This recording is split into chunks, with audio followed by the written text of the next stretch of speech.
ভগবান শ্রীকৃষ্ণ কংস কারাগারে প্রবেশ করলেন।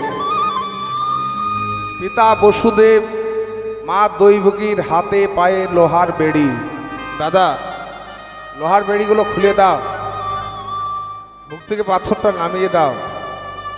দৈবকী মা কেঁদে কেঁদে বললেন, কৃষ্ণ রে, তোর মতো এত বড় বীর ছেলেকে গর্ভে ধরে কাঁদতে হলো। বৃন্দাবনে তুই অঘাসুর বগাসুর ধেনুকাসুরকে বধ করেছিস। 7 দিন গিরি গোবর্ধন পাহাড়কে তুই বাম করের কনিষ্ঠ আঙুলে ধারণ করেছিলি। এত বড় বিষদ সর্ব কালীয় নাগকে তুই দমন করলি। তোর মতো বীর ছেলেকে গর্ভে ধরে কারাগারে থাকতে হলো, কাঁদতে হলো কেন বল? তোকে সবাই বৃন্দাবনে ভগবান বলে রে। ভগবানের মা বাবা কারাগারে, ভগবানের মা বাবা কেন কাঁদে বল? কেন কাঁদতে হলো? ভগবান শ্রীকৃষ্ণ বললেন, মা, কাঁদালে কাঁদিতে হয়, কথা কব মিথ্যা নয়, শোনো মা শাস্ত্রের বচন, কাঁদালে কাঁদিতে হয়, কথা কবু মিথ্যা নয়, শোনো মা শাস্ত্রেরই বচন, শোনো মা শাস্ত্রেরই বচন। কাঁদালে কাঁদিতে হয়, কথা কভু মিথ্যা নয়, শোনো মাগো শাস্ত্রেরই বচন বচন, শোনো মাগো শাস্ত্রেরই বচন। কাঁদালে কাঁদিতে হয়, কথা কভু মিথ্যা নয়, শোনো মা শাস্ত্রেরই বচন, শোনো মা গো শাস্ত্রেরই বচন। কাঁদালে কাঁদিতে হয়, কথা কভু মিথ্যা নয়, শোনো মাগো শাস্ত্রেরই বচন বচন, শোনো মাগো শাস্ত্রেরই বচন। আরে বাবা কৃষ্ণ, তুই আমার ছেলে হয়ে এ কথা বলতে পারলি? আমি তো কাউকে কাঁদাইনি। মা, তুমি এই দাপরি কাঁদাওনি ঠিকই, কিন্তু ত্রেতা যুগে তুমি ছিলে আমার সৎ মা কৈকেয়ী। ত্রেতা যুগে তুমি ছিলে আমার কৈকেয়ী মাতা। তোমারই কারণে বনে পাঠালো মোর পিতা। ত্রেতা যুগে তুমি ছিলে কৈকেয়ী মাতা, তোমারই কারণে বনে পাঠালো পিতা। মনে আছে মা? ত্রেতা যুগে তুমি আমার সৎ মা কৈকেয়ী ছিলে, আমি অযোধ্যা রামচন্দ্র। আমার পিতা ঘোষণা করলেন অযোধ্যার পরবর্তী রাজা হবে আমার জ্যেষ্ঠ পুত্র শ্রী রামচন্দ্র। ছাড়া পড়ে গেল অযোধ্যায় যে রাম হবে রাজা। সকলের মনে আনন্দ, আনন্দ করে না শুধু একজনকে, কৈকেয়ীর দাসী মন্থরা। কৈকেয়ীর সামনে এসে বলল, দিদি এত আনন্দ কিসের? এ তুই কি বলছিস মন্থরা, আনন্দ করব না? আমাদের বড় ছেলে অযোধ্যার রাজা হবে, আনন্দ করব না? রাম তোমার কে? তোমার সৎ ছেলে, তোমার সতীনের ছেলে হলো রামচন্দ্র। রাম যদি রাজা হয় তাহলে রাজমাতা হবে কে? কৌশল্যা। আর তখন তুমি সতীনের পদসেবা করতে পারবে তো? এ তুই কি বলছিস মন্থরা? যা বলছি ঠিক। শোনো দিদি, যেটা বলছি এই সুযোগের সদ্ব্যবহার করো। কি সুযোগের সদ্ব্যবহার? মহারাজার কাছে দুটো বর প্রার্থনা আছে, মনে আছে? রাজা দশরথের কাছে কই দুটো বর প্রার্থনা ছিল। বর দুটো কি? সম্বরাসুরের সঙ্গে রাজা দশরথ যুদ্ধ করতে গিয়ে সারা অঙ্গে অস্ত্রের ক্ষত বিক্ষত। ধনন্তরী এসে বলল, মহারাজকে বাঁচানো যেতে পারে, আমি যে ঔষধটা তৈরি করে দেব, কেউ যদি 5 মিনিট অন্তর লাগাতে পারে 1 মাস ধরে, তবে রাজা দশরথকে বাঁচানো যাবে। কৌশল্যা রাজি হলো না, সুমিত্রা রাজি হলো না, রাজি হয়েছে একমাত্র কই বলে আমি করব। 1 মাস ধরে কই রাজা দশরথের সেবা করলেন 5 মিনিট অন্তর। বুঝতে পারছেন? খাওয়া নেই, ঘুম নেই, স্বামীর ক্ষতস্থানে ওই ঔষধ লেপন করলেন। 1 মাসের মধ্যে কই শুকিয়ে একেবারে কাঠির মতো হয়ে গেল। 1 মাস পর রাজা দশরথ যখন সুস্থ হলেন, কই আজ আমি তোমার জন্য প্রাণ ফিরে পেয়েছি, বলো তুমি কি চাও? আমি স্বামী সেবা করেছি কিছু পাওয়ার আশায় নয়, এটা হলো আমার কর্তব্য। স্বামী সেবাটা স্ত্রীর কর্তব্যের মধ্যে পড়ে। আমি আমার কর্তব্য পালন করেছি, কিছু চাই না। কই তবে তোমার একটা বর প্রার্থনা রইল, তুমি কিন্তু সময় মতো চেয়ে নিও। এই একটা বর। আর দ্বিতীয় বর কখন? রাজা দশরথের ডান হাতের বৃদ্ধ আঙ্গুলে এমন একটা ফোঁড়া হলো, ধনন্তরী এসে বললে এই ফোঁড়া ভালো হতে পারে যদি কেউ মুখ দিয়ে টেনে টেনে রক্তপুঁজটা বের করে লালা লাগাতে পারে, তবে এই ফোঁড়া ভালো হবে, তাছাড়া হবে না। কই বললো আমি করব। এ তো জঘন্য কাজ। তাতে কি হয়েছে? স্বামীর সেবা আমার ধর্ম। 1 মাস ধরে মহারাজার এই বৃদ্ধ আঙুলে ফোঁড়া চুষে রক্তপুঁজ বের করে রাজা দশরথকে যখন সুস্থ করলেন, 1 মাস পর রাজা দশরথ সুস্থ হয়ে বললেন, কই আজ দ্বিতীয়বার আমি তোমার জন্য আমার প্রাণ ফিরে পেয়েছি, বলো তুমি কি চাও? স্বামী, আমি স্বামী সেবা করেছি মাত্র কিছু পাওয়ার আশায় নয়, তবে তোমার দুটো বর প্রার্থনা রইল। দিদি, সেই দুটো বর এখন চেয়ে নি। সেদিন মন্থরার কুমন্ত্রণায় কই দুটো বর চেয়ে নিয়েছিল। কি? অযোধ্যা রামের বদলে তার গর্ভজাত সন্তান ভরত হবে রাজা, আর রামকে 14 বছরের জন্য বনবাসে যেতে হবে। মা, সেদিন তুমি নিজের পুত্রকে রাজা করবার জন্য আমায় বনবাসে পাঠিয়েছিলে। সেদিন মা কৌশল্যা কেঁদে কেঁদে বলেছিল, কই তুই মা হয়ে একজন মায়ের অন্তরের কথা বুঝলি না? কই আজ তেমন তুই আমায় কাঁদালি, আমিও তোকে অভিশাপ দিচ্ছি, 3 জনম তোকে কাঁদতে হবে। মা গো, সেদিন কৌশল্যা মা সেদিন কত কেঁদেছিল, কেঁদে 14 বছর পার হয়ে গেল। কৌশল্যা সেদিন কত কেঁদেছিল,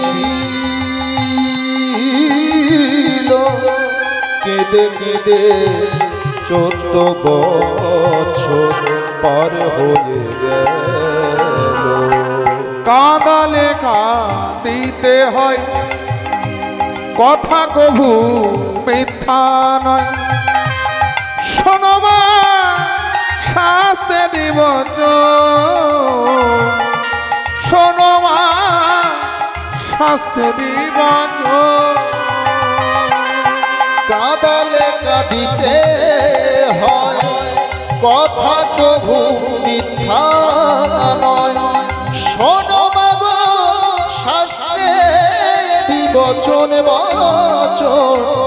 শোনো মা গো, শাস্ত্রের বচন।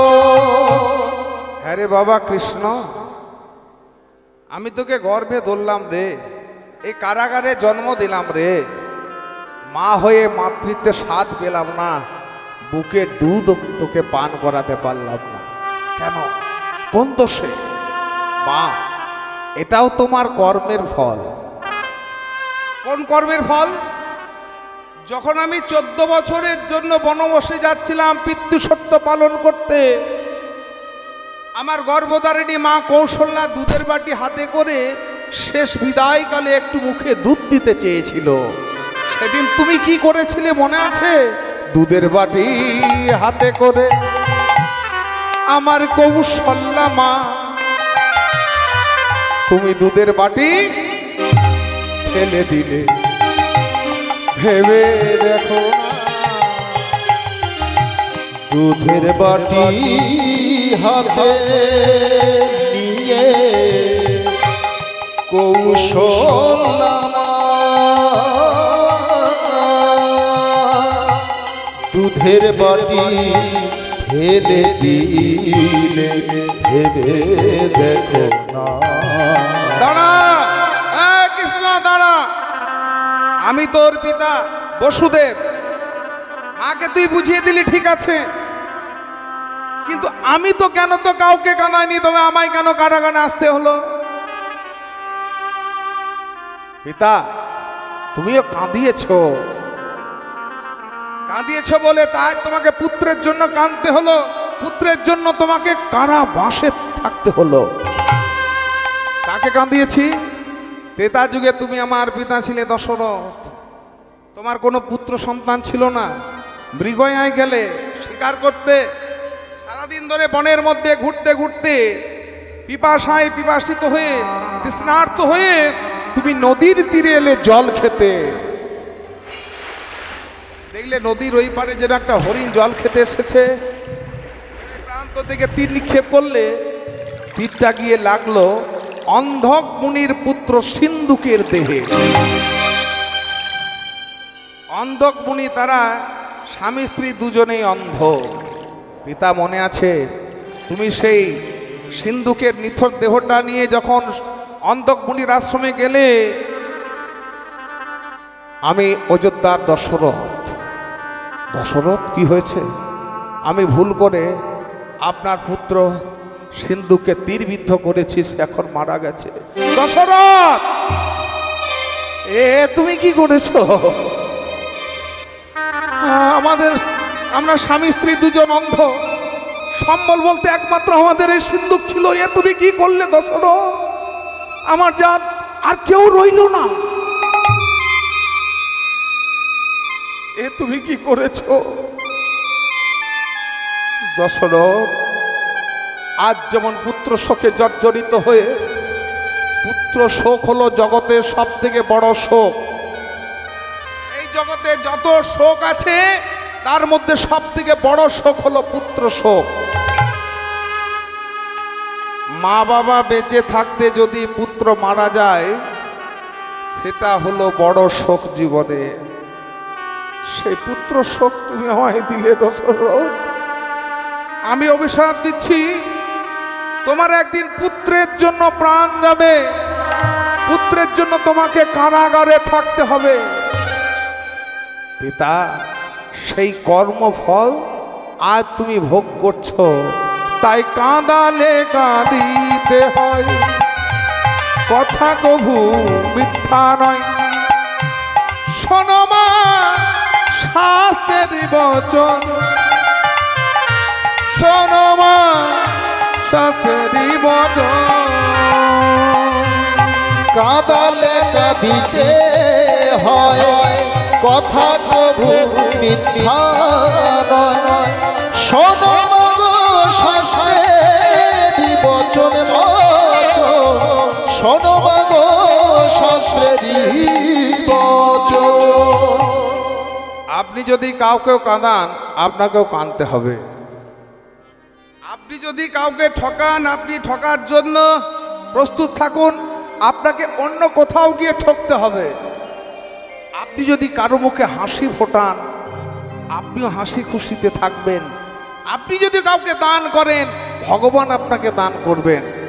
আমরা কি ভাবি যে গরিবকে 10 টাকা দিলাম, ভগবান দেখতে পেলেন, আর একজনের কাছ থেকে 100 টাকা ঠকিয়ে নিলাম, ভগবান দেখতে পেলেন না। ধারণাটা আমাদের তাই। দান ধ্যান করছি, ভালো কাজ করছি, তখন যেন ভগবান দেখতে পাচ্ছেন, আর অন্যজনকে ঠকিয়ে নিলাম, অন্যজনকে কাঁদালাম, ভগবান দেখতে পেলেন না। আমি যদি ভালো কাজ করছি, ভগবান দেখছেন, চেয়েছে। আমি যদি খারাপ করছি, ভগবান চেয়ে আছেন। আমি যদি দান করছি, ভগবান দেখলেন। আমি যদি কাউকে ঠকাচ্ছি, ভগবান দেখছেন। ভগবান অপলক নেত্রে চেয়ে আছেন। জগন্নাথ, আচ্ছা, পুরীধাম গেছে, জগন্নাথ দর্শন করেছেন? হাত তুলে দাঁড়ান। জগন্নাথজি কি জগন্নাথ দর্শন করেছেন? জগন্নাথের চোখের পলক নেই। ত্রিজগন্নাথ, জগতের নাথ, ভক্তর নাথ, অভক্তর নাথ, তিনি চেয়ে আছেন এইভাবে, পলক নেই। আমি যদি ভালো করছি তাও চেয়ে চেয়ে দেখছেন, চিত্রগুপ্ত লিখে রাখছেন।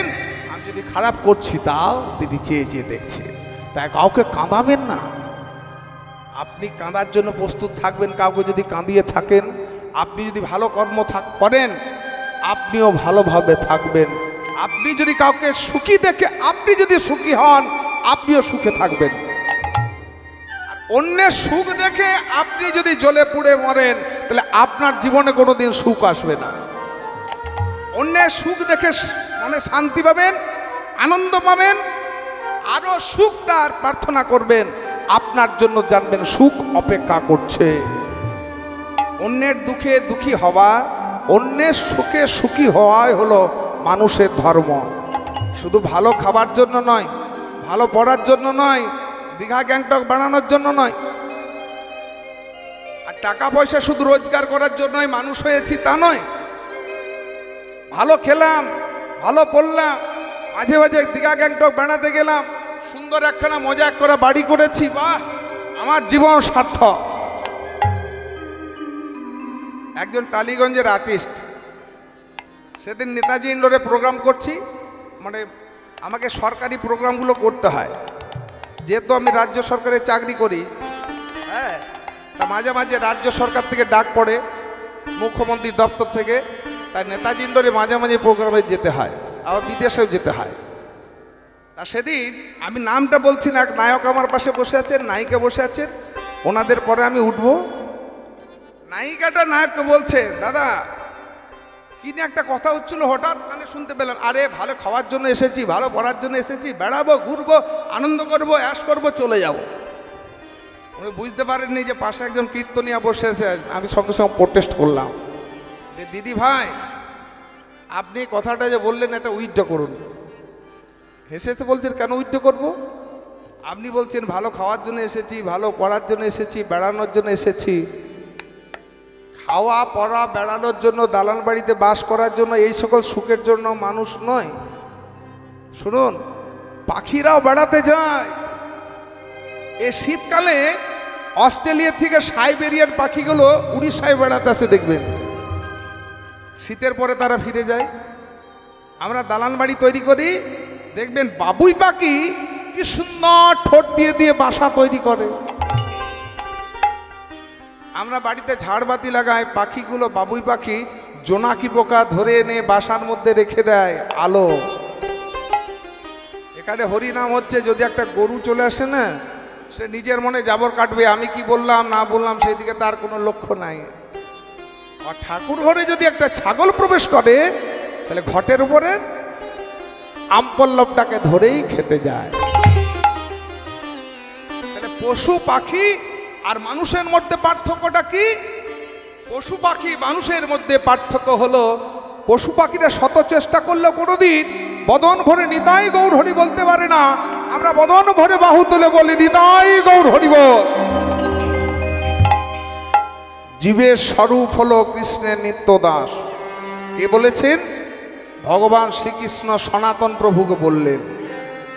সনাতন প্রভু যখন জিজ্ঞাসা করলেন যে প্রভু, তোমার কাছে আমার 3টি জিজ্ঞাসা আছে, খুব মন দিয়ে শুনবেন, চৈতন্য চৈতামৃতের কথা। কি প্রশ্ন?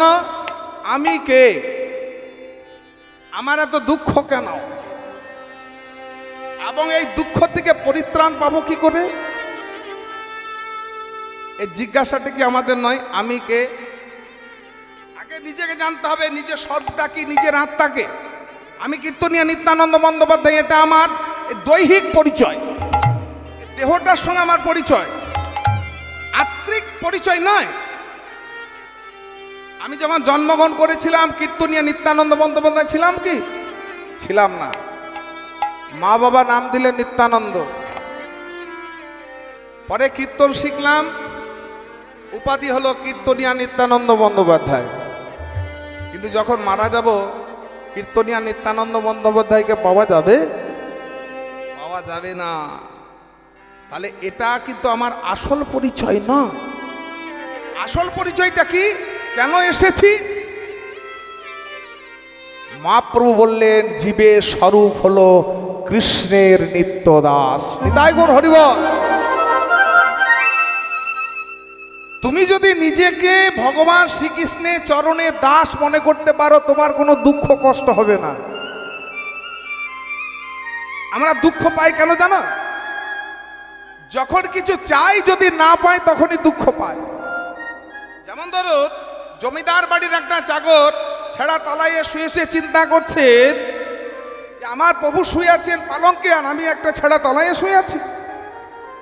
এখন সে দুঃখ পাচ্ছে, সে ভুলে গেছে যে তিনি হলেন আমার প্রভু, আমি তার দাস।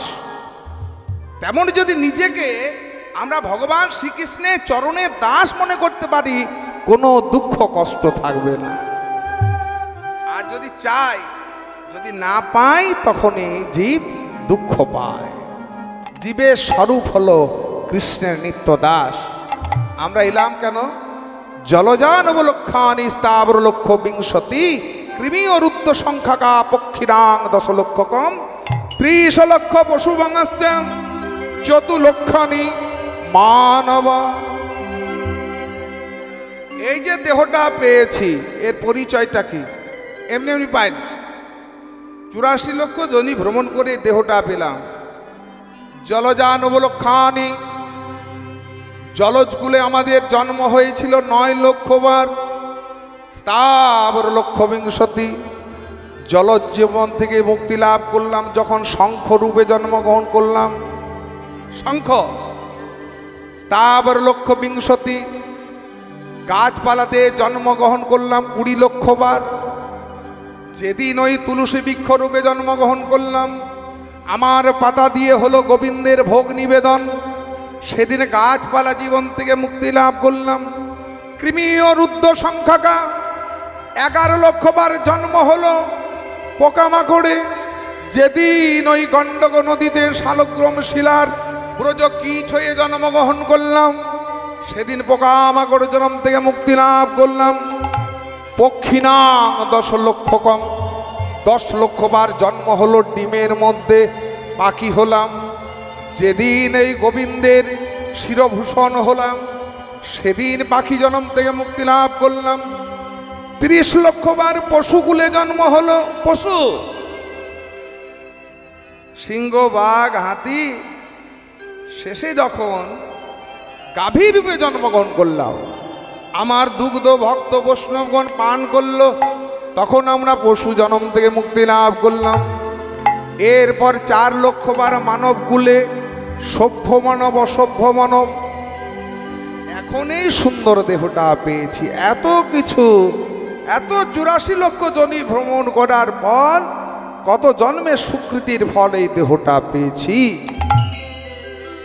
শুধু ভালো খাওয়ার জন্য নয়, ভালো পড়ার জন্য নয়, নরজনমের সার্থকতা হলো কৃষ্ণ প্রাপ্তি।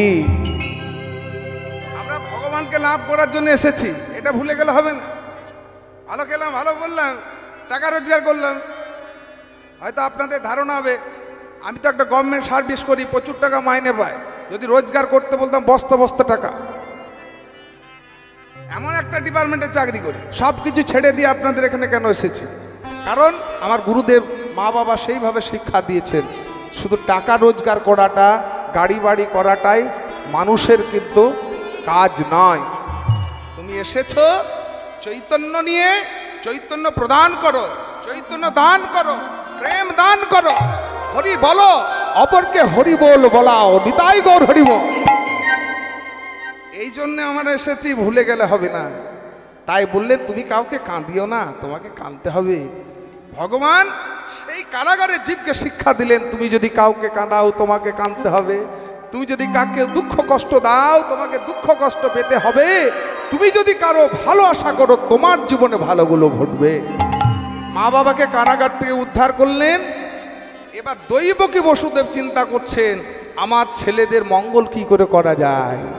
দৈবকী বসুদেব চিনতে মনে মনে, ওগো দৈবকী বসুদেব চিনতে মনে মনে, রামকৃষ্ণের মঙ্গল হইবে কেমনে, রামকৃষ্ণের মঙ্গল হইবে কেমনে, ওই রামকৃষ্ণের মঙ্গল হইবে কেমনে, ওই রামকৃষ্ণের মঙ্গল হইবে কেমনে। ভগবানের মা বাবা চিন্তা করছেন ছেলেদের মঙ্গল। আচ্ছা ছেলেদের মঙ্গল কি করে হয় আমরা সবাই ভালো জানি। যদি একটু টাকা পয়সা আছে একটা ভালো ইংলিশ মিডিয়ামে ভর্তি করে দিলেই ছেলে মঙ্গল হয়ে যাবে, ছেলে মানুষ হয়ে যাবে। এটা একটা আমাদের ধারণা আছে না। ভালো স্কুলে পড়াচ্ছি, আমার ছেলে প্রতি বছর ফার্স্ট হচ্ছে, 100-ই 100। আমরা কি বলি ছেলে মেয়েদেরকে, বাবা পড়াশোনা করে তোকে ভালো চাকরি পেতে হবে, রোজগার করতে হবে। আমরা আমাদের ছেলে মেয়েদেরকে টাকা রোজগার করার মেশিন তৈরি করছি। কে বললেন? ভারতবর্ষে প্রাক্তন রাষ্ট্রপতি মাননীয় শ্রী স্বর্গীয় আব্দুল কালাম মহাশয়। আমরা আমাদের ছেলে মেয়েদেরকে টাকা রোজগার করার মেশিন তৈরি করছি। কজন মা বাবা বলি খোকা তোকে মানুষ হতে হবে। কে বলছেন ডাক্তার হতে হবে, ইঞ্জিনিয়ার হতে হবে, প্রফেসর হতে হবে। আমরা কি বলি তোকে মানুষ হতে হবে। বাবা বড় বড় ডিগ্রি পেলে এই যে আপনার ছেলে মানুষ হয়েছে আপনি বুঝবেন কি করে? আমার পাশের বাড়িতে মা বাবার একটি মাত্র ছেলে WBCS অফিসার, গর্ব করে বলছেন আমার ছেলে মানুষ হয়ে গেছে, ছেলেকে মানুষের মতো মানুষ করেছি। ধুমধাম করে ছেলের বিয়ে দিলেন। 2 মাস পরেই আর ছেলে বৌমাকে দেখা যায় না। কাকু দেখছি দুটো বড় বড় থলি, একটাতে মুদিখানার একটাতে সবজি থলি নিয়ে অতি কষ্টে সিঁড়ি দিয়ে উঠছে। বললাম কাকু আপনি এই কাজগুলো করছেন কেন, এর আগে তো করতেন না? বলছেন কে করবে? কে করবে মানে আপনার বাড়িতে যে দুটো কাজের লোক ছিল তারা নেই, ছেলে বৌমা নেই। কোথায়? ফ্ল্যাট কিনে চলে গেছে অন্য জায়গায়। আপনাকে নিয়ে যায়নি? বৌমা বলছেন ওই বুড়োটাকে নিয়ে যাব না। ছেলেও তার সঙ্গে বললেন তাহলে থাক এখানে বাবা, তোমাকে মাঝে মাঝে টাকা পাঠিয়ে দেব। কালকে ফোন করে কি বলেছে জানো? বলছে বাবা তুমি একা বাড়িতে আছো, তাই তোমার জন্য একটা ভালো ঘরের ব্যবস্থা করেছি, সেখানে অনেক বন্ধু পাবে, তোমার কোনো অসুবিধা হবে না, ডাক্তার মাঝে মাঝে দেখে যাবে। কোথায়? বৃদ্ধাশ্রম দক্ষিণেশ্বরের পাশে আছে, একটা আমার জন্য ঘর বুক করেছে। হাও হাও করে কেঁদে উঠলেন কাকু। থলি দুটো ধরে আমি ঘরে পৌঁছে দিলাম। বলছি তুমি একটু বসো। বাস্তবিক দেখুন ঘটনা, ছেলেকে একটা আমি ফোন করব, আমার সামনে ফোন করে বলছেন খোকা রে, খোকা তোকে আমি উচ্চ শিক্ষা দিয়েছি রে, তোকে আমি সুশিক্ষা দিতে ভুলে গেছি। তোর বড় বড় ডিগ্রি আছে, তোকে উচ্চ শিক্ষা শিক্ষিত করলাম, তোকে আমি সুশিক্ষা দিতে ভুলে গেছি। তাই আজকে তুই চিন্তা ভাবনা করছিস আমাকে বৃদ্ধাশ্রমে পাঠাবি। খোকারে তোর যদি ছেলে মেয়ে হবে, যখন হবে তাদেরকে তুই উচ্চ শিক্ষার সঙ্গে সুশিক্ষা দিস, না হয় তোকেও একদিন বৃদ্ধাশ্রমে যেতে হবে। বড় বড় বই ডিগ্রি পড়লেই যে ছেলে মানুষ হবে তা নয়, সুশিক্ষাটা দিতে হবে। একটা ফার্স্ট বয় ছেলে যেমন আপনাদের গ্রামের কাজে লাগতে পারে, যে ছেলেটা কোনো ক্রমে ফেল করেছে সেও কাজে লাগবে। রাতের বেলা যদি আপনাদের কোনো বাড়ির ঔষধের দরকার হয়, ফার্স্ট বয়টা তো ভালো ছেলেটা ডিগ্রি নিয়ে বিদেশে চাকরি করতে চলে যাবে, আর যে ছেলেটা আপনাদের গ্রামে কোনো ক্রমে পাস করেছে, পাড়ায় বসে রেখে বসে আড্ডা দেয়, সেই ছেলেটাই রাতের বেলা আপনাকে ভর্তি করবে। যদি রক্ত লাগে তাহলে সে বলবে আমি রক্ত দেবো। ডিগ্রি থাকলে মানুষ নয়, বড় বড় ডিগ্রি থাকলে হবে না, সুশিক্ষার দরকার। আজকে ভগবানের মা বাবা বলছে আমার ছেলে মেয়েদের মঙ্গল কিভাবে করা যায় না, ব্রাহ্মণ আর বৈষ্ণবের পরামর্শ দরকার। ব্রাহ্মণ বৈষ্ণবে হইবে আগমন, ওগো ব্রাহ্মণ বৈষ্ণবে হইবে আগমন। দেবশ্রী নারদে করহ গমন, দেবর্ষি নারদ করো আগমন। দেবশ্রী নারদকে ডাকলেন, দেবশ্রী আমার কৃষ্ণ বলরামের উপনয়ন দেব, তাই বলি কি জানো, ত্রিভুবনবাসীকে একটু নেমন্তন্ন করে এসো। ত্রিভুবনবাসীগণে করো নিমন্ত্রণ, এই ত্রিভুবনবাসীগণে করো নিমন্ত্রণ। ব্রাহ্মণে বৈষ্ণবে হইবে আগমন, ওগো ব্রাহ্মণ বৈষ্ণবে হইবে আগমন। ত্রিভুবনবাসীকে নেমন্তন্ন করো। সবার আগে তুমি ভোলানাথকে নেমন্তন্ন করিবে। সবার আগে শিব ঠাকুরকে নেমন্তন্ন করতে বলছেন। কৃষ্ণ বলরামের উপনয়ন মানে এই যে কইতে, হ্যাঁ বলতেন শিব ঠাকুরকে আগে নেমন্তন্ন করতে হবে। আপনাদের বাড়িতে যদি ছেলের বিয়ে দেন, মেয়ের বিয়ে দেন, গ্রামে যদি একটা শিব মন্দির থাকে, সবার আগে সেখানে প্রণাম করে শিব ঠাকুরকে প্রণাম জানিয়ে নেমন্তন্ন জানাবেন যে আমার ছেলের এত তারিখে বিয়ে, গায়ে হলুদের দিন থেকে আপনাকে আসতে হবে। কেন জানেন? দক্ষ যজ্ঞে শিবকে নেমন্তন্ন করা হয়নি, নিশ্চয় জানেন। কত বড় কাণ্ড ঘটে গেল, সতী দেহত্যাগ করলেন।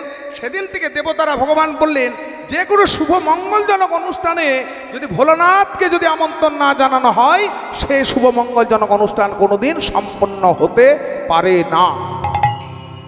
আর ভোলানাথকে কেন সবার আগে আমন্ত্রণ? ভোলানাথ হলেন বৈষ্ণব শ্রেষ্ঠ। পৃথিবীতে কোটি কোটি বৈষ্ণব আছেন, তার মধ্যে 12 জন হলেন বৈষ্ণব ধর্মের প্রতিষ্ঠাতা। বৈষ্ণব ধর্মের প্রতিষ্ঠাতা 12 জন। কে কে? প্রথমেই বলা হলো স্বয়ম্ভু। স্বয়ম্ভু মানে সৃষ্টিকর্তা ব্রহ্মা।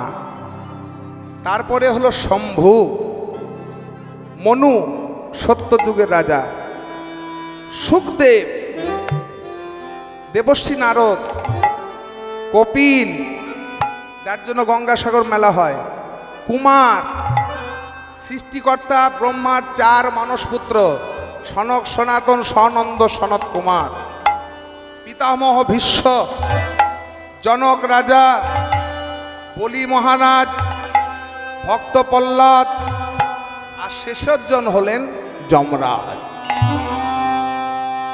এই যে 12 জন বৈষ্ণব ধর্মের প্রতিষ্ঠাতা, 12 জনের মধ্যে সর্বশ্রেষ্ঠ হলেন দেবাদিদেব মহেশ্বর। সর্বশ্রেষ্ঠ বৈষ্ণবকে ভোলানাথ। মনে প্রশ্ন হতে পারে, আমরা বৈষ্ণবকে চিনি 5টি বস্তুর দ্বারা। কি কি? ডোর, কৌপিন, মালা, শিখা, চন্দন। বৈষ্ণবরা কি পরিধান করেন? ডোর, কৌপিন। ভোলানাথ কি পরে আছেন? মায়েরা বলবেন কি পরেন? বাঘ ছাল, মিল নেই। বৈষ্ণবদের গলায় তুলসী কাঠের মালা থাকে, ভোলানাথের গলায় কি আছে? হাড়ের মালা, আকন্দের মালা, সাপের মালা, রুদ্রাক্ষের মালা, মিল নেই। বৈষ্ণবরা অঙ্গে চন্দন লেপন করেন, ভোলানাথ কি মাখেন অঙ্গে? কি মাখেন? ছাই ভস্য, মিল নেই। বৈষ্ণবদের শিখা থাকে, ভোলানাথের কি আছে? জটা। কোনো দিকে মিল নেই, তবু ভোলানাথ সর্বশ্রেষ্ঠ বৈষ্ণব হলেন কি করে? ভোলানাথ আভরণে নয়, ভোলানাথ হলেন আচরণে বৈষ্ণব। বৈষ্ণবের আচরণ তো হতে হবে। আচরণ কেমন? মহাপ্রভু বললেন ত্রিনাদপি সুনিচেন সুনিচেন তরুরিব সহিষ্ণুনা সহিষ্ণুনা অমানিনা মানে দে মানদেনা কীর্তনীয় সদা হরি কীর্তনীয় সদা হরি। বৈষ্ণবের আচরণটি কেমন? বৈষ্ণব সাজা যায়, বৈষ্ণব হওয়া বড় কঠিন, সাধু সাজা যায়, সাধু হওয়া বড় কঠিন। ব্রাহ্মণ সাজা যায়, ব্রাহ্মণ হওয়া বড় কঠিন। সেদিন কালীঘাট মন্দিরের সামনে দেখবেন একটা পুলিশের বুথ আছে, ওই ডান দিকটাতে মাঝে মাঝে আমাদের ডিউটি হয়। আমরা সিএমের বাড়িতে ডিউটি করি, তো মাঝে মাঝে আমাদেরকে আসতে হয় ওখানে আর কি। সেদিন বসে ডিউটি করছি এই সিজনের আগে, দেখছি একটা 12 বছরের ছেলে এসে বলছে, স্যার ও স্যার। কি হয়েছে? ওই ছেলেটাকে ধরুন তো। কেন ধরবো রে? ও ব্রাহ্মণ নয়। এই দিকে আয়। কি বলছে রে? তুই দেখি ব্রাহ্মণ নস, একটু গায়ত্রী মন্ত্রটা বলতো। জানি না বাবু। পৈতে কোথায় পেলি? বলছে দশকর্মার দোকান থেকে পৈতেটা কিনে পড়ে নিয়েছি। দেখো ব্রাহ্মণ সাজা যায়, দশকর্মার দোকানে আপনি পৈতে কিনে পড়ে নিয়ে ব্রাহ্মণ হয়ে যায়? আমার 9 বছর বয়সে পৈতে হয়েছিল, 3 দিন সূর্যের মুখ দেখা যায় না, তা এই মাথা নাড়া হয়েছে, কান ফুটো হয়েছে, ঘরের মধ্যে বসে বসে পৈতে সুতোগুলো গুনছি আর বাবাকে বলছি, বাবা আমি তাহলে ব্রাহ্মণ হয়ে গেছি? বলছেন না, এই তোমাকে লার্নার লাইসেন্স দেওয়া হয়েছে, এখনো ব্রাহ্মণ হওনি। কেন? কাঁধে পৈতে হয়ে গেল, আমি ব্রাহ্মণ হইনি? বলে না। দেখবেন ড্রাইভারই যখন লাইসেন্স আনতে যাওয়া হয় প্রথমে লার্নার দিয়ে দেওয়া হয়, যে 6 মাস তুমি প্র্যাকটিস করো, তারপর চালিয়ে দেখাবে, তারপর পারমানেন্ট লাইসেন্স পাবে।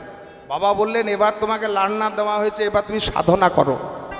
সাধনা বলতে তোমার পৈতেতে কটা সুতো আছে? আমি গুনলাম 9টা সুতো। বলছে তোমাকে নবগুণের অধিকারী হতে হবে। 9টা গুণ কি কি? সম, দম, তপ, শৌচ, ক্ষান্তি, সরলতা, জ্ঞান, বিজ্ঞান, আস্তিক্য। ব্রাহ্মণের কেমন হবে স্বভাব? সম, সবাইকে সমান চোখে দেখবে, সমদর্শী স্বভাব ব্রাহ্মণ। সমদর্শী, কোনো জাতিপাতি ভেদ করবে না, এ শূদ্র এ চণ্ডাল, ব্রাহ্মণের তা দর্শন নয়। জীবে জানিবে সম্মান জানি কৃষ্ণ অধিষ্ঠান, প্রতিটি জীবের হৃদয়ে ভগবান রয়েছেন, সমদর্শী। কোনো জাতিভেদ নয় ব্রাহ্মণের কাছে। সম, দম, ইন্দ্রিয়কে দমন করবে, 10 ইন্দ্রিয়কে, চক্ষু, কর্ণ, নাসিকা, জিহ্বা, ত্বক, বাক, বাণী, পাদ, পায়ু, উপস্থ, দমন করতে হবে। তপ, ব্রাহ্মণ তপস্যা করবেন। শৌচ, ব্রাহ্মণ নিজে পবিত্র হবে। গঙ্গা জল ছিটিয়ে দিলাম, গঙ্গা গঙ্গে জৈব গোদাবরী সরস্বতী নর্মদা সিন্ধু গঙ্গাবরী অঙ্কুরো, পবিত্র হয়ে গেল। ব্রাহ্মণকে পবিত্র বলতে ভেতর থেকে পবিত্র হতে হবে। মাছ মাংস খেয়ে পুজো করতে গেলে হবে? ব্রাহ্মণ যদি নিজে মাছ মাংস খায় তাহলে পুরোহিত হয়ে গেলেন, অপরের হিত করবেন কি করে? পুরোহিত, যিনি আপনার বাড়িতে পুরোহিত আসছেন, পুরোহিত কথার অর্থ কি? যজমানের মানে অপরের যিনি হিত মানে মঙ্গল করেন, তা নিজেই তো অপবিত্র। ব্রাহ্মণ পবিত্র হবেন। সরলতা, ব্রাহ্মণ সরল হবেন। জ্ঞান থাকবে, গীতা জ্ঞান। কুরুক্ষেত্রের মাটিতে ভগবান শ্রীকৃষ্ণ অর্জুনকে যে জ্ঞান প্রদান করেছিলেন সেই জ্ঞান থাকবেন। বিজ্ঞান, বিশেষ জ্ঞান থাকবেন, তিনি হলেন ব্রাহ্মণ। আর বৈষ্ণব হওয়া যায় কি করে? তৃণাদৌপি সুনিচেন, বৈষ্ণবের স্বভাব হবে তৃণমনে ঘাসের থেকেও নিচ, অভিমান শূন্য। যদি হতে চাও বড়, সবার আগে হও ছোট। ছোট বলতে আকারে ছোট নয়, অভিমান শূন্য, এই ছোট নত। রবীন্দ্রনাথ বলেছেন না সুন্দর একটা গানের মাধ্যমে, আমার মাথা নত করে দাও হে তোমার চরণ ধুলার তলে। একটু অনুমতি নিয়ে গাইছি, প্রসঙ্গক্রমে এসেছে। আমার মাথা নত করে দাও হে তোমার চরণ ধুলার তলে, মাথা নত করে দাও হে তোমার চরণ ধুলার তলে। সকল অহং কার হে আমার ডোবাও চোখের জলে আমার মাথা নত করে দাও হে তোমার করুণ ধুলার তলে। আমি ব্রাহ্মণ, এই যদি আমার অহংকার হয় তাহলে নিজেই নিজেকে অপমান করছি। আমি ডিগ্রি অর্জন করে নিয়ে এসেছি বিদেশ থেকে ডিগ্রি নিয়ে এসেছি, বড় পণ্ডিত।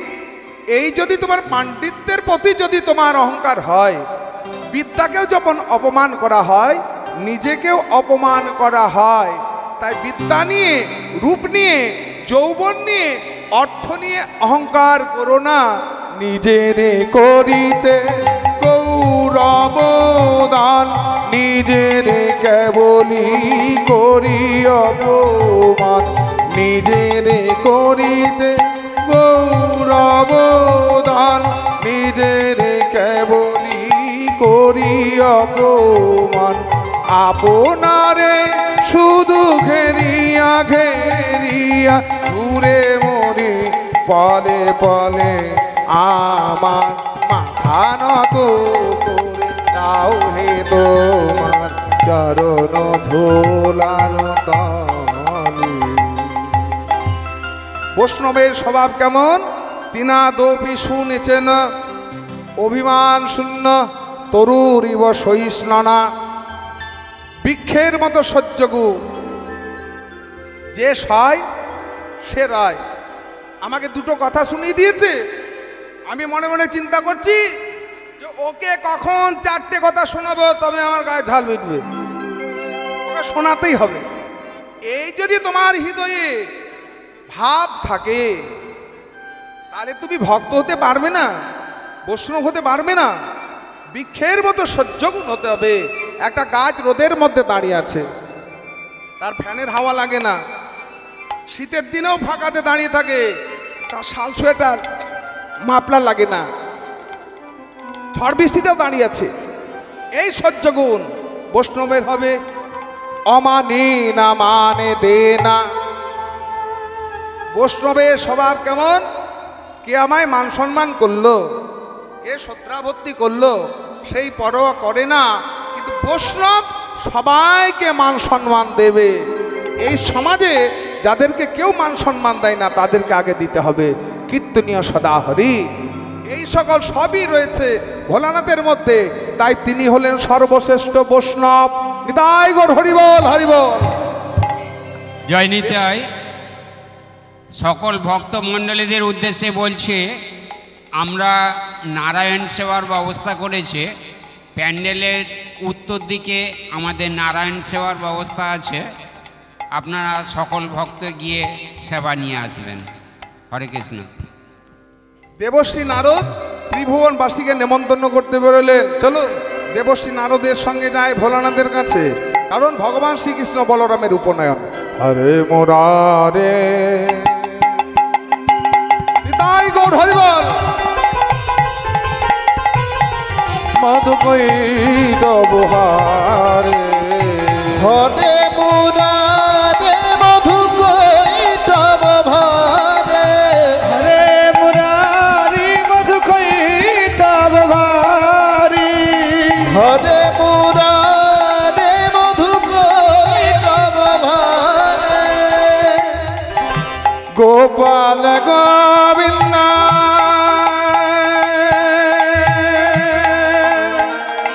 মুকুন্দ সনে।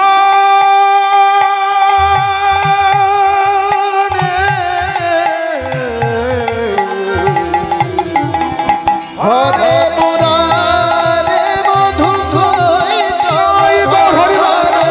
হরে মুরারি মধু কৈতব ভারি। বুক ভরে যাই নামে অভাবী মেটাই নামে। বুক ভরে যায় নামে অভাব মিঠায় নামে। স্বভাবে জাগাই মহাসুখে। হরি বল হরি বল। হরি বল হরি বল। কোথায় উলুধ্বনি হরিধ্বনি? হরি বল হরি বল হরি বল হরি বল। হরি বল হরি বল হরি বল হরি বল। হরি বল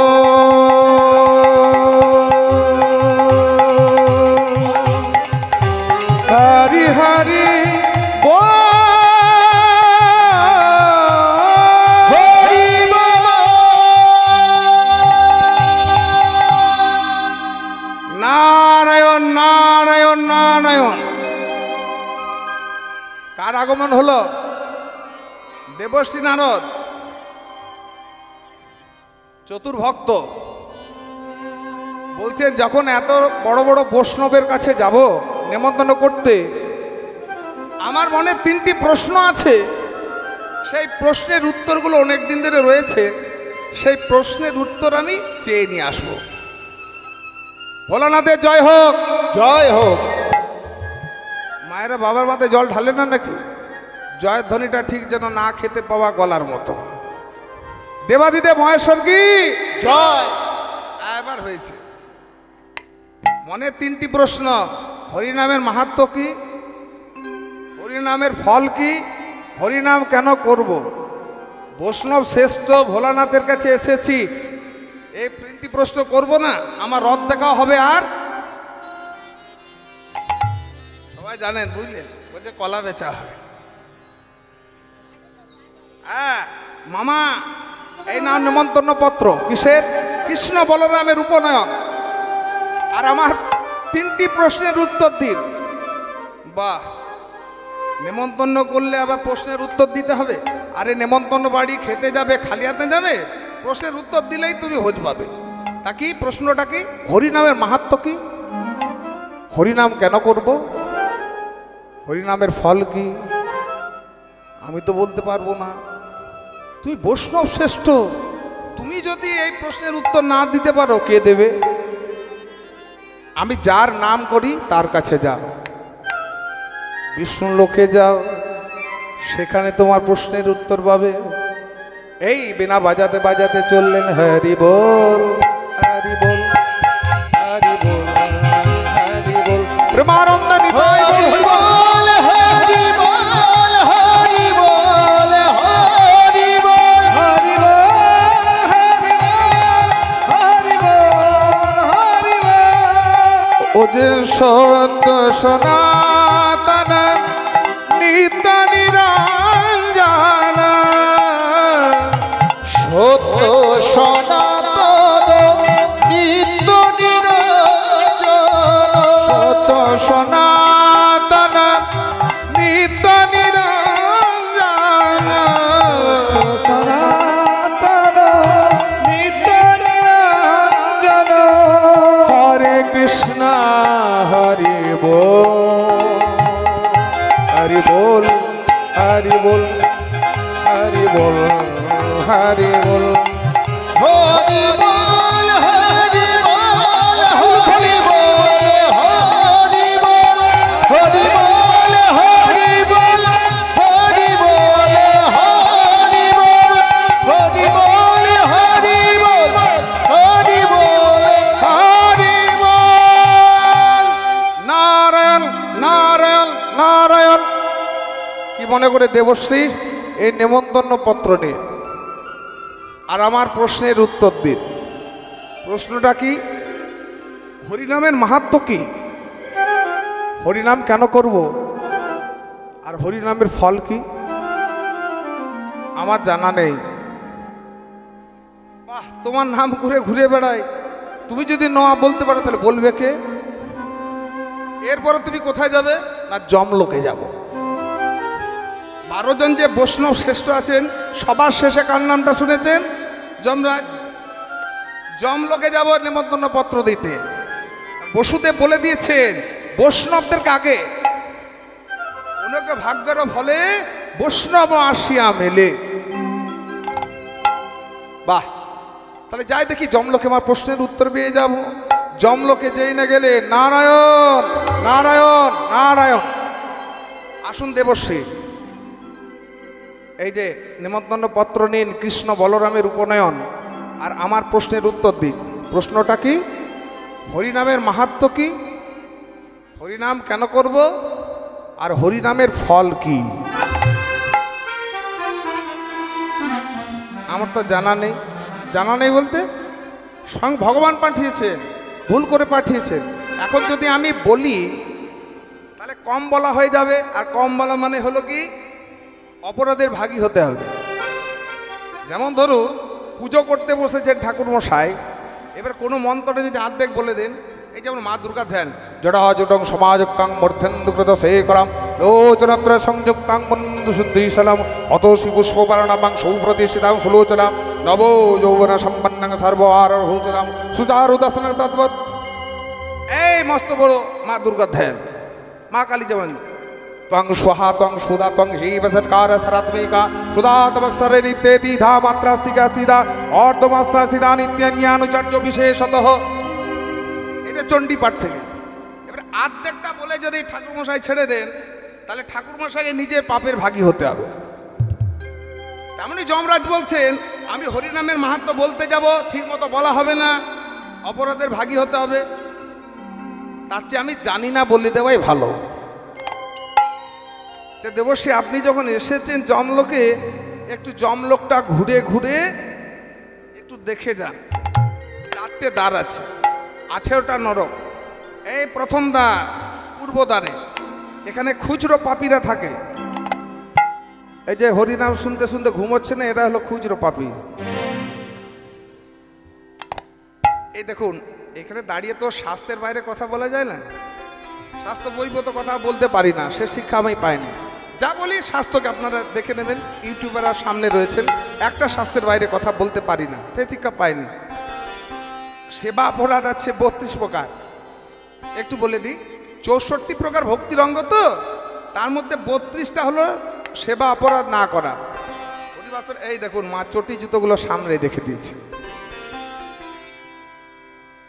আমি যখন তিলক কেটে আসছিলাম, দাদা বলছিলেন ঠাকুরমশাই আপনি তো চটি বললেন না, পায়ে লাগবে। আমি তো হরিবাসরে যাচ্ছি, তিলক করেছি, আর চটি পরা যায়? পা ক্ষতি হবে না, তেমন কিছু ক্ষতি হবে না। তাহলে চটি জুতো পরে হরিবাসরে আসা হলো সেবা অপরাধ। এবারে কীর্তন শুনতে এসে কি করবেন?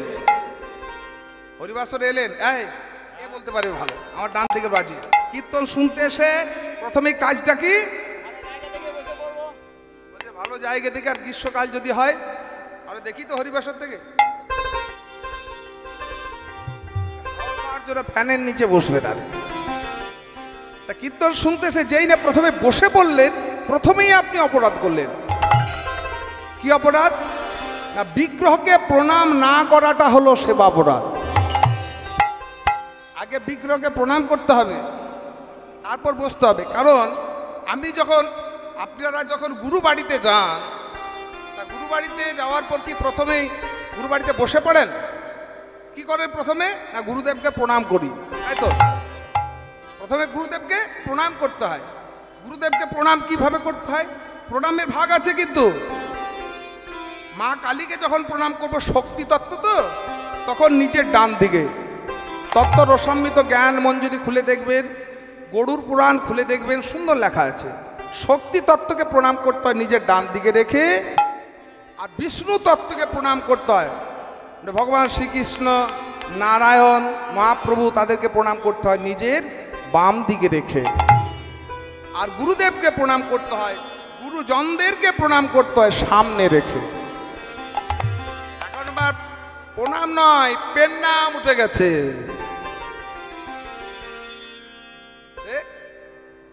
ঠাকুরকে দেখে, আচ্ছা এটা যদি প্রণাম হয়, তাহলে নমস্কার কোনটা হবে আমার জানা নাই। নমস্কারের সময় এটা হলো আমাদের ভারতবর্ষের নীতি রেওয়াজ। এটা একটা ভারতবর্ষের হলো শুভেচ্ছা জানাবার, বিনিময় জানাবার, ভাব জানাবার, এটা হলো নমস্কার। কিন্তু প্রণাম জোড়হাত করে এই বৃদ্ধ আঙ্গুল কপালে ঠেকবে, মুখে বলতে হবে প্রণাম। আবার পঞ্চঙ্গে প্রণাম। এতদিনে পুরনো হরিবাসর এগুলো একটা সাধারণ কথা, আপনারা নিশ্চয় জানেন। যারা জানেন না একটু বলে দিই কথা প্রসঙ্গে। পঞ্চঙ্গে প্রণাম মানে হাঁটু গেড়ে যেটা প্রণাম করি, সামনে হাত দুটো যাবে, মুখে বলতে হবে প্রণাম, ওটা হলো পঞ্চঙ্গে প্রণাম। আর ষষ্ঠাঙ্গে প্রণাম মানে শুয়ে পড়ে হাত দুটো সামনে যাবে, মুখে বলতে হবে প্রণাম। মানে প্রণাম না করা হলো সেবা অপরাধ, ঘুমিয়ে পড়া হলো সেবা অপরাধ, আন কথা বাজে কথা বলা হলো সেবা অপরাধ, হরিবাসরে ধূমপান করা হলো সেবা অপরাধ, হরিবাসরে অনেক দাদারা খায়, খৈনি খাওয়া হলো সেবা অপরাধ, পান খাওয়া হলো সেবা অপরাধ। এবার জিজ্ঞাসা করলেন যে ঠিক আছে খুচরো পাপ, এই যে পূর্ব দিকে দাড়িটা রয়েছে না, যমুনা দেখিয়ে দিয়ে বলছেন এখানে খুচরো পাপীরা থাকে, ছোটখাটো যারা জ্ঞানত অজ্ঞানত পাপ করে। আর দ্বিতীয় দাগটা রয়েছে, সেখানে কোন পাপীরা থাকে? যারা অন্যের সম্পদ হরণ করে, লুণ্ঠন করে, চুরি ডাকাতি করে, তারা এই দ্বিতীয় দ্বারে থাকে। আর তৃতীয় দ্বারে কারা থাকে? যারা ব্রহ্ম পাপ করে, গুরু হত্যা করে, গুরু নিন্দা করে, তারা এই নরকে থাকে। আর চতুর্থ দ্বারে সব থেকে বড় বড় পাপীগুলো থাকে। বড় পাপী কারা? যারা আমিষ আহার করে। বাবা কীর্তন শুনতে এসে ফেসাদেই পড়েছি, মাছ খাওয়া মাংস খাওয়া যাবে না বলছে, তার বড় মানে দক্ষিণ দ্বারে থাকতে হবে। যারা মাছ মাংস খায়, আমিষ আহার করে, এটা আমার মুখের বাণী নয়, শ্রীমদ্ ভাগবত খুলে দেখবে, চৈতন্য চৈতামৃতে খুলে দেখবেন, কলিযুগে সব থেকে বড় বড় 4টি পাপের কথা বলা হয়েছে। প্রথমেই বলা হলো আমিষ আহার, দ্বিতীয় বলা হলো অবৈধ স্ত্রী সংযোগ, নিজের স্ত্রীকে ছেড়ে পর স্ত্রীর কাছে গমন, নিজ স্বামীকে ছেড়ে পরপুরুষের কাছে গমন, তৃতীয়টা হলো কি মদ্যপান, আর চতুর্থ হলো জুয়া খেলা। শ্রীমদ্ ভাগবতে বড় বড় 4টি পাপের কথা বলা হয়েছে, এখানে আছে। শোনো দেবশ্রী, এই নরক তুমি দর্শন করছো, ভুলেও যেন ওই নামটি করো না, ওই নামটি করো না, ওই নাম বলো, ওই নামটি করো না, ওই নাম বলো না, ওই নাম, ওই নাম। কোন নামটা? বিনা বাজিয়ে ঘুরে বেড়া, ওই নাম বলো না। বিনা বাজিয়ে ঘুরে বেড়াও, ওই নাম করো না। বলছে যে নাম নিয়ে তুমি বিনা বাজিয়ে ত্রিভুবনে ঘুরে বেড়াও, ওই নাম বলো না। এর জন্য হরি নাম বলো না, এটা নরক। তাই হবে। এবার নরক ঘুরে ঘুরে দেখছেন দেবশ্রী নারদ যমরাজের সঙ্গে, যেই না চতুর্থ দানে এলেন, বড় বড় পাপীদেরকে সাজা দেওয়া হচ্ছে গরম তেলের মধ্যে। পকোড়ি ভাজা ডুবো তেলে সেইভাবে ভাজা হচ্ছে, লেখা আছে, এগুলো বাইরের কথা নয়। আর তারা চিৎকার করছেন বাঁচাও বাঁচাও। তাদের এই আর্তনাদ শুনে, পাপীদের আর্তনাদ শুনে দেবশ্রী নারদ আর থাকতে পারলেন না, উচ্চস্বরে বলে উঠলেন হরি বল, হরি বল, হরি বল। নরকে দাঁড়িয়ে দেবশ্রী যেই না 3 বার হরি বল, হরি বল, হরি বল বলেছেন, কি হলো? নরকের যত পাপী উদ্ধার হয়ে গেল। হরি বল হয়ে গেল, হয়ে গেল, ওই নরকের যত পাপী উদ্ধার হয়ে গেল, ওই নরকের যত পাপী উদ্ধার হয়ে ওই গেল, নরকের যত পাপী সবাই প্রেমানন্দে হরি বল। ওই নরকের যত পাপী, প্রেমানন্দে হরি বলো, নরকের যত সবাই পাপী, প্রেমানন্দে হরি বলো, নরকের যত সবাই পাপী, প্রেমানন্দে হরি বলো, নরকের যত সবাই পাপী প্রেমানন্দে হরি বলো। উদ্ধার হয়ে গেল। দেবশ্রী নারদ যমলোকের বাইরে এসে ভগবানকে প্রণাম করে বললেন, প্রভু তুমি কেন আমায় যমলোকে পাঠিয়েছিলে যে আমার প্রশ্নেরও আমি উত্তর পেয়ে যাব? পেয়ে গেছি। হরিনাম শ্রবণ করে নরকের এত বড় বড় পাপীগুলো যদি উদ্ধার হয়ে যায়, তাহলে হরিনামের ফল কি? হরিনামের মাহাত্ম্য কি? হরিনাম কেন করব? সেই প্রশ্নের উত্তর আমি পেয়ে গেছি। তাই এবার নরকের বাইরে এসে জগৎকে উদ্দেশ্য করে বললেন, তোমরা একবার হরি বলো বলো, কৃষ্ণ বলো, একবার হরি বলে বলো, কৃষ্ণ বলো, কৃষ্ণ জপ সদা মনে। হরি বলে বলো, কৃষ্ণ বলো, কৃষ্ণ জপ সদা মনবে। একবার হরি বলে বলো, কৃষ্ণ বলো, কৃষ্ণ জপ সদা মনে। হরি বলে বলো, কৃষ্ণ বলো, কৃষ্ণ জপ সদা মনবে। জীবন যাই সদা রস মে, জীবন যায় সদা রস মে। হরি হরি বলো ভাই, কৃষ্ণ নামে জপ ভাই। হরি হরি বলো ভাই, কৃষ্ণ নামে জপ ভাই। হরি বলো ভাই, কৃষ্ণ নামে জপ ভাই। হরি হরি বলো ভাই, কৃষ্ণ নামে জপ ভাই। রাধে রাধে, রাধা রানী কি জয় বৃন্দাবন বিলাসিনী কি জয় শ্যাম গরবে গরবিনী কি। জয়। একবার রাধে রাধে যাব সদা মনে, রাধে রাধে যাব করো মনে।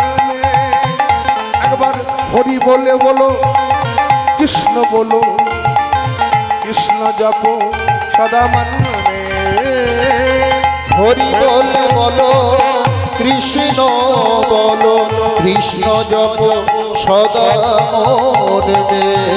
জীবন যাই সদা রস মে, জীবনে যায় সদা রস মে। হরি হরি বলো ভাই, কৃষ্ণ নামে জপ ভাই। হরি হরি বলো ভাই, কৃষ্ণ নামে জপ ভাই। রাধে রাধে, রাধে রাধে জপ করো মনে।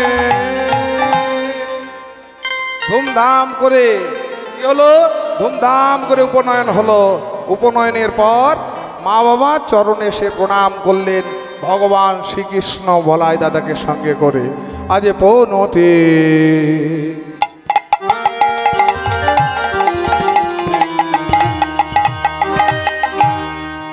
প্রণতি প্রণতি।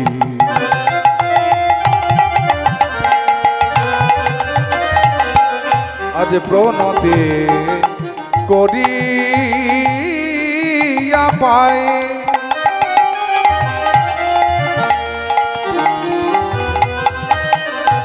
আজ কহিছে যাদব রায়। প্রণতি করিয়া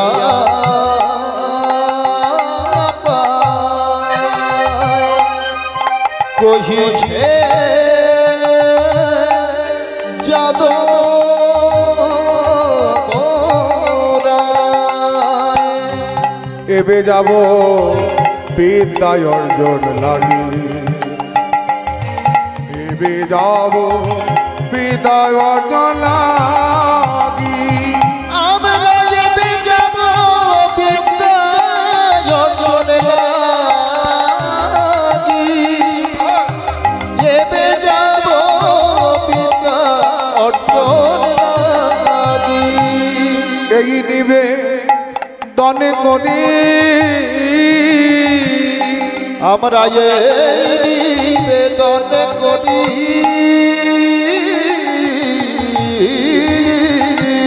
আমরা গুরু গৃহে যাত্রা করি,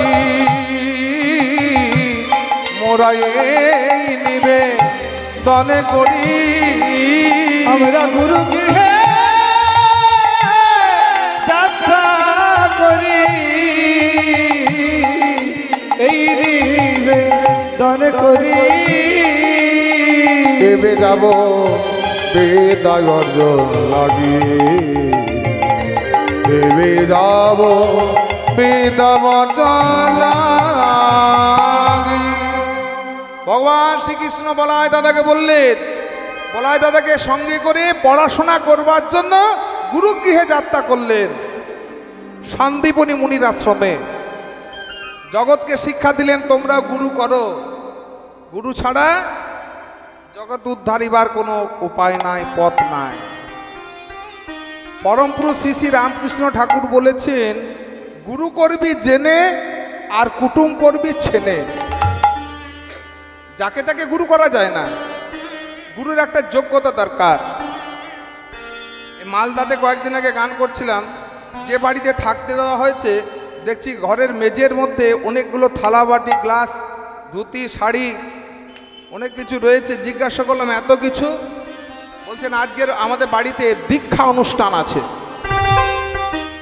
10 জন দীক্ষা নেবে। তো তাই গুরুদেব একটা লিস্ট ধরিয়ে দিয়েছে, 10টা শাড়ি, 10টা ধুতি, 10টা থালা, 10 কাঁসার থালা, 10টা বাটি, 10টা গ্লাস, সঙ্গে একজনের জন্য 2000 টাকা করে নগদ। দীক্ষার নেওয়ার আগে এত কিছু, তাহলে দীক্ষার পরে কি হবে ধরুন। গুরুর যোগ্যতা কি দরকার? পরম পুরুষ শ্রী শ্রী রামকৃষ্ণ ঠাকুর বললেন, ওরে গুরু করবি জেনে, যাকে তাকে গুরু করা যায় না। গুরু কথার অর্থ কি? গু অর্থাৎ অন্ধকার, রু অর্থাৎ আলো, যিনি শিষ্যকে অন্ধকারের পথ থেকে আলোর পথে নিয়ে যান। আর ভক্ত চিত্তে বা শিষ্য চিত্তে অজ্ঞানতার অন্ধকার দূর করে চিত্তে যিনি জ্ঞানের আলো প্রজ্বলিত করেন, তিনি হলেন গুরু। ভেতরের অন্ধকার দূর করে জ্ঞানের আলো জ্বেলে দেন, তিনি হলেন গুরু। গুরুর মধ্যে কোনো লোভ থাকবে না। শাস্ত্রজ্ঞ, পাণ্ডিত্য, শ্রম, দম, তপ, শৌচা, সরলতা, জ্ঞান থাকবে, বিজ্ঞান থাকবে, স্নেহপরায়ণ হবে, কোনো লোভ থাকবে না। তিনি হলেন গুরুর উপযুক্ত। শাস্ত্রজ্ঞ হতে হবে, পাণ্ডিত্য হতে হবে, তবেই তিনি গুরু। যাকে তাকে গুরু করা যায় না। তাহলে গুরু করবি জেনে আর কুটুম করবি ছেনে, মানে ছেঁকে। মেয়ের বিয়ে দিতে হলে ছেলের বাড়ির কি দেখবেন? প্রথমে বলা হচ্ছে আমরা তাই, ছেলে কি করে গো? ভুল।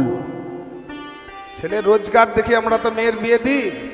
ছেলে যদি প্রচুর রোজগার করে, আপনার মেয়ে সুখী হবে কেউ গ্যারান্টি দিতে পারবে না। তাহলে ছেলে রোজগার নয়, কি দেখবেন? মেয়ে বিয়ে দেওয়ার আগে ছেলের বন্ধুদেরকে দেখতে হবে। ছেলে কাদের সঙ্গে ওঠা বসা করে, কাদের সঙ্গে মেলামেশা করে। ছেলে যদি ভালো হয়, তার বন্ধুরা ভালো হবে, হতে বাধ্য। আর ছেলের বন্ধুদের খোঁজ খবর নয়, কাদের সঙ্গে মেলামেশা করছে। সৎসঙ্গে স্বর্গবাস আর অসৎসঙ্গে নরকবাস। আর ছেলের বিয়ে দিতে হলে মেয়ের বাড়ির কি দেখবেন? আগে আমরা মেয়ের ছবি দেখে নিই হোয়াটসঅ্যাপে। হ্যাঁ, দেখতে ভালো, এ আমাদের মদনার সঙ্গে ভালো মানাবে গো। রূপ দেখে বউ নিয়ে আসছেন বাড়িতে না, গুণ দেখে আনতে হবে। ছেলের বিয়ে দিতে হলে মেয়ের বাড়ির প্রথমে দেখতে হবে মেয়ের মাকে। মেয়ের মার রূপ নয়, গুণ। কারণ নিম গাছে কোনোদিন আম ফলে না। আপনারা বিচার করে দেখবেন, যতগুলো মেয়ে সংসার ভেঙেছে, ডিভোর্স হয়েছে, মিলিয়ে দেখে নেবেন 100টার মধ্যে 99টা মেয়ের মায়ের জন্য সংসার ভাঙে। কারণ মেয়ে সংস্কার শেখে কার কাছ থেকে? মায়ের কাছ থেকে। সে যদি দেখে যে আমার মা দাদু ঠাকুমাকে কিভাবে সেবা যত্ন করছে, এই যে সংস্কার পেল, ওই বাড়িতে গিয়ে সে কিন্তু জানবে যে আমাকেও শ্বশুর শাশুড়িকে এইভাবে সেবা যত্ন করতে হবে। সকালে উঠেই আমার মা স্নান সেরে পুজো করেন, মেয়ে সেটা শিখবে। সেও ওই বাড়ি থেকে স্নান করে সে পুজো করবে, গুরুজনদেরকে শ্রদ্ধা ভক্তি করবে। কারণ মেয়েরা সংস্কার পায় মায়ের কাছ থেকে। ছেলের বিয়ে দিতে হলে আপনার ছেলের শাশুড়িকে একটু দেখে নেবেন, কেমন আচার বিচার, চাল চলন, কথাবার্তা। যদি খারাপ হয় তাহলে জানবেন কিছুটাও পেয়েছে মেয়ে। সংসার সুখের হয় পুরুষের গুণে। ভুল বলে ফেলেছি। সংসার, আমি জানি যে মায়েরা নিজের ঢাক নিজে এখনই পেটাবে, ইচ্ছে করে আমি ভুল বলেছি। সংসার সুখের হয় রমণীর গুণে।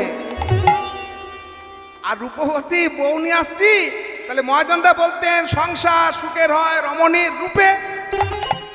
রূপ থেকে বাড়িতে বউ আনবেন না, গুণের বিচার করবেন। বাবা গুণটা তো দেখা যায় না, ভেতরে ডিগ্রি আছে দেখতে পাচ্ছি, গুণটা কিভাবে বিচার করব?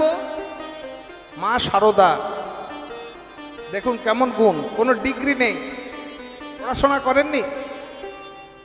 একটা চোর এসে মায়ের চরণে আছাড় কে পড়ল, মা সঙ্গে সঙ্গে বুকে জড়িয়ে ধরলেন, আয় বাবা আয়, কাছে আয়। এক শিষ্য বলছেন, মা ও চোর, চুরি করে, ডাকাতি করে, ওকে তুমি কোল দিলে?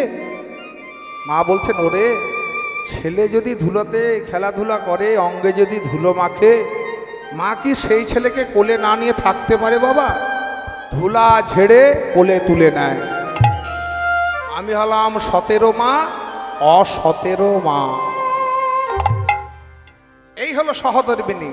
সংসার সুখের হয় রমণীর গুণে, গুণী স্বামী হয় যদি সব কথা শোনে।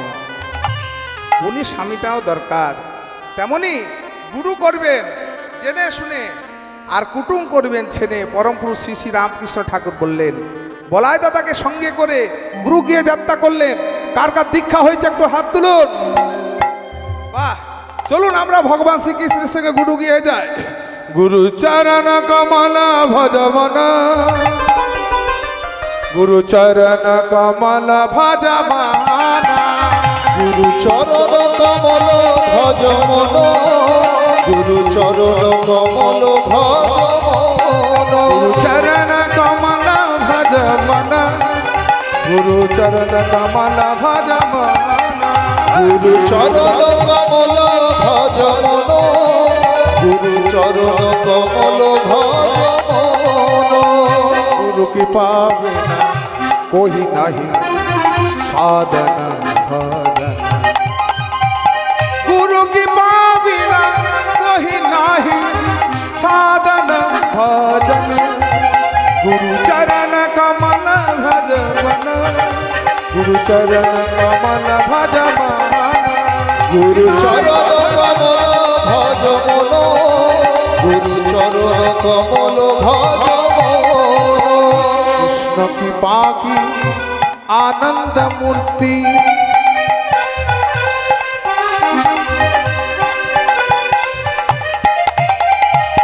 कृष्ण की पाकी आनंद मूर्ति, भज मन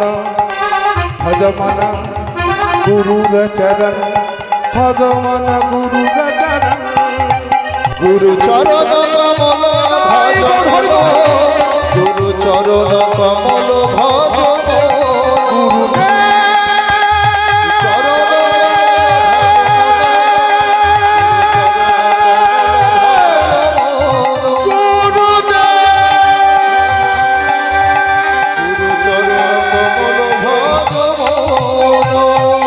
गुरुदेव की,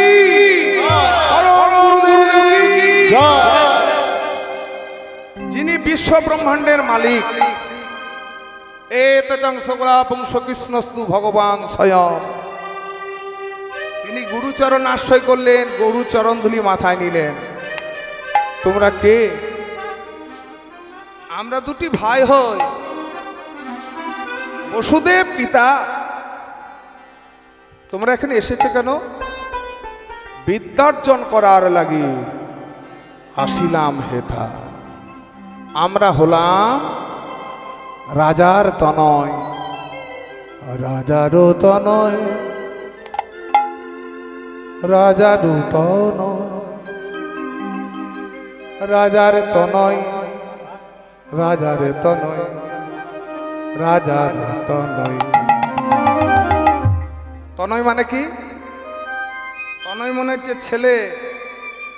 ভগবান বলছেন আমরা রাজার তো নয়, রাজার তো নয়, আমি তো রাজার তো নই। তাহলে ভগবান কার?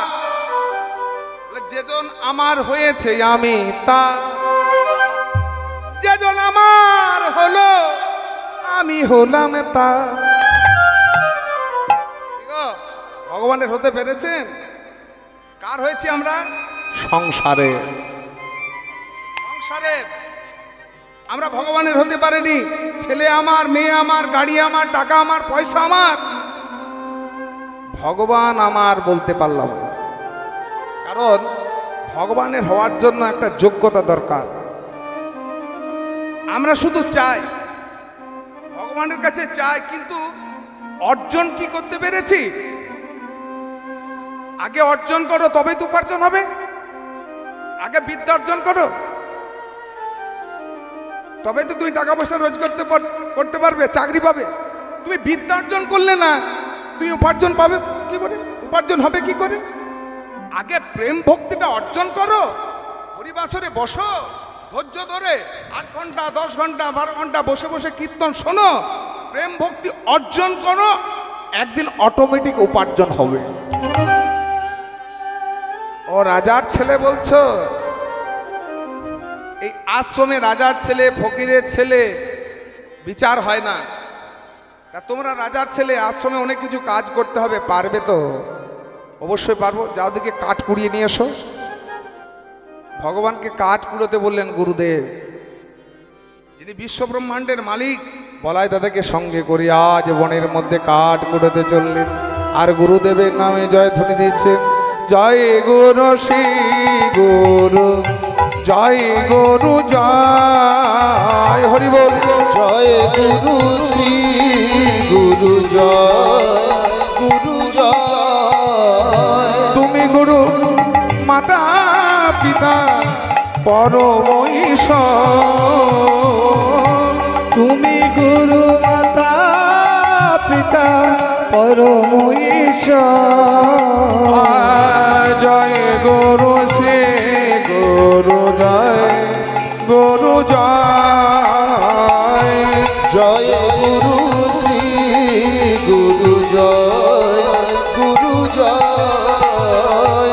ভগবান শ্রীকৃষ্ণ বলাই দাদাকে সঙ্গে করে সারাদিন ধরে বনের মাঝে কাঠ কুড়িয়ে,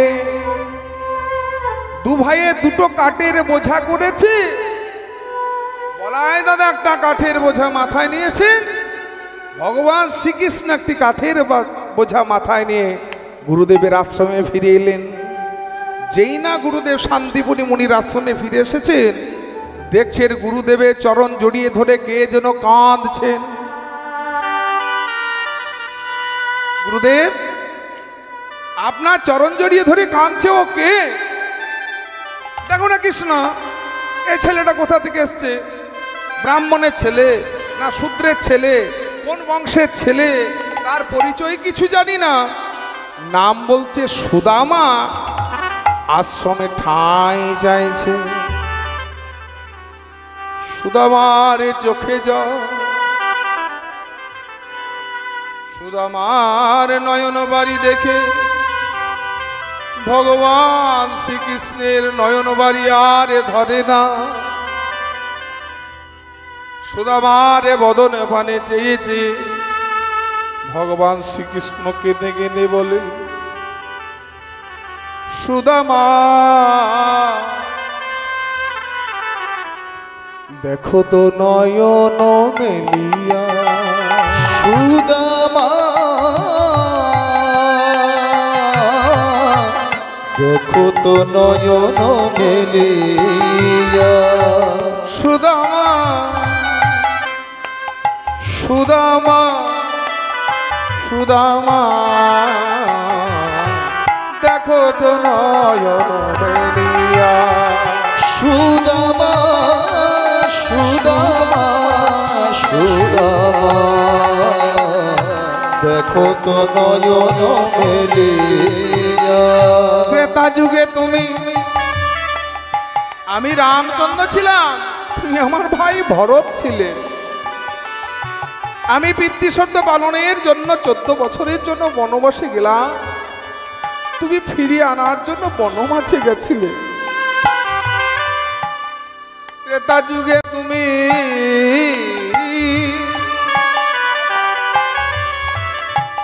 তুমি ভরত ছিলে, আসিলে অনুজ হইয়া বনমাঝে গিয়ে ফেরাই বাড়ি তরে কাঁদিলে চরণ ধরিয়া।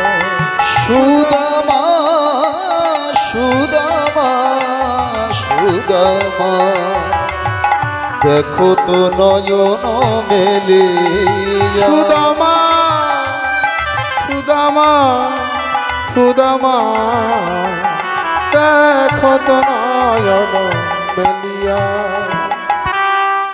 সুদামার চোখে জল দেখে ভগবানও কাঁদছেন। ভগবান বলেছেন আমি সব সইতে পারি, সইতে পারি না ভক্তের নয়নের জল আর অহংকার। সুদামার চোখের জল মুছিয়ে দিয়ে গুরুদেবকে করজোরে নিবেদন করে বলছেন, গুরুদেব এ হলো ব্রাহ্মণ ঘরের সুসন্তান, ওকে আমি চিনি, ও যে আমার পরম ভক্ত, আপনি কৃপা করে আপনার চরণ তলে ঠাঁই দিন। তুমি বলছো কৃষ্ণ, তবে সুদামাকে আমি ঠাঁই দিলাম। শুধু সুদামা নয়, তোমরা দুজনেই আশ্রমে ঠাঁই পেলে। কৃষ্ণ, অন্যের জন্য তোমার হৃদয় এত ব্যাকুল, এত আকুল,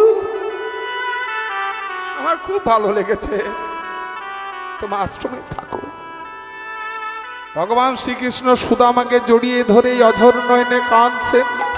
বন্ধু তুমি এসেছো বন্ধু, তোমার জন্যই যে আমি এখানে এসেছি তোমাকে পাবো বলে। তুমি আমায় বন্ধু বললে, আমি দরিদ্র ঘরের সন্তান, তুমি হলে রাজার ছেলে, তুমি আমাকে বুকে ঠাঁই দিলে। এত ভালোবাসা আমি কোনোদিন পাইনি বন্ধু। তুমি বন্ধু বলে আমায় কাছে টেনে নিলে। আজ থেকে যত আমার প্রেম ভক্তি ভালোবাসা আছে, শ্রদ্ধা আছে, আমি তোমার চরণে দিলাম। আমার হৃদয় কুঞ্জে ঠাকুর বাজো কি তোমারি গান। আমার হৃদয় কুঞ্জে ঠাকুর বাজুক তোমারি গান। আমার হৃদয় কুঞ্জে ঠাকুর বাজুক তোমার গান। আমার হৃদয় কুঞ্জে ঠাকুর বাজুক তোমারি গান। তোমার আখিতে এই তোমার আখিতে আমি যা কিছু হেরি, এই সবই যে তোমারই দান। বাজো কি তোমারই গান। আমার হৃদয় কুঞ্জে ঠাকুর বাজুক তোমারি গান। পত্র পুষ্প দোলে ওহে দয়াময়, এই আলো আধারে তোমার গরিমায়। আমার আখিতে যা কিছু হেরি, হে দয়াময়, হে কৃপাময়, আমার আখিতে যা কিছু হেরি, সবই যে তোমারি দান। বাজো কি তোমারি গান। আমার হৃদয় কুঞ্জে ঠাকুর বাজুক তোমারি গান। যে পথে চালাও তুমি ও হে দয়াময়, আলো আধারে তোমার গরিমায়। আমার কামনা বাসনা যত লাগি ভাই, আমার কামনা বাসনা, আমার কামনা বাসনা যত লাগি ভাই, হয়ে যাক খান খান। বাজু কি তোমারি গান। আমার হৃদয় কুঞ্জে ঠাকুর বাজুক তোমারি গান। বাজুক তোমার গান। বাজুকে তোমার গান, বাজুকি তোমার গান। 64 দিন গুরুকে ছিলেন ভগবান শ্রীকৃষ্ণ, বলরাম, সুদামা। ভগবান শ্রীকৃষ্ণ শিখলেন 64 কলা বিদ্যা, রাজনীতি। বলরাম শিখলেন ধনুর্বিদ্যা। সুদামা, তুমি কি শিখতে চাও? আমি তো ব্রাহ্মণের ছেলে, বিপ্র। বেদ পাঠ করাই হলো ব্রাহ্মণের আদর্শ কর্তব্য। আমি বেদ পাঠ করতে চাই, আমাকে বেদ শিখিয়ে দিন। বেদ শিখলেন, ভক্তি শিক্ষা শিখলেন সুদামা। 64 দিন যখন সম্পূর্ণ হয়ে গেল, ভগবান শ্রীকৃষ্ণ গুরুদেবের সামনে, গুরুমায়ের সামনে এসে বললেন, গুরুদেব, এবার তো আমাদের ফেরার পালা। তাই যাওয়ার আগে আপনাদেরকে গুরু দক্ষিণা দিতে চাই। বিদায়ের কথা গুরুমা যেই না শুনিলা, যেই না শুনিলা, গুরুমায়ের মস্তকে দে ব্রজন হানিলা। গুরু মায়ের মস্তকে ভজন হানিলা। কৃষ্ণ রে, বিদায় চাইতেলি বাবা? এই গুরুমা কৃষ্ণ বলরাম সুদামাকে সন্তান সম ভালোবাসে। হ্যাঁ গুরুমা, আমাদেরকে তো ঘরে ফিরে যেতে হবে। মা বাবার কাছে শুনেছি গুরুদেবের কাছে বিদ্যা অর্জন করলে গুরু দক্ষিণা স্বরূপ কিছু দিতে হয়। বলুন আপনারা কি পেলে খুশি হবেন, কি পেলে সুখী হবে? গুরুমা হাউ হাউ করে কাঁদছেন। কি গুরুমা, আপনার চোখে জল? কাঁদছেন কেন? কিসের শোক, কিসের দুঃখ? বলুন কি পেলে আপনারা সুখী হবেন, খুশি হবে? কৃষ্ণ রে, বিধি আমাদেরকে শুধু কানতেই পাঠিয়েছে। আমাদের চোখের জল কেউ মোছাতে পারবে না। বিধি যে কানতেই পাঠালো কেন? বিধি রে,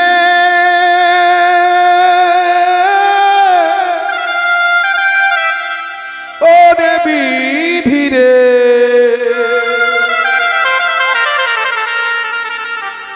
বিধি রে,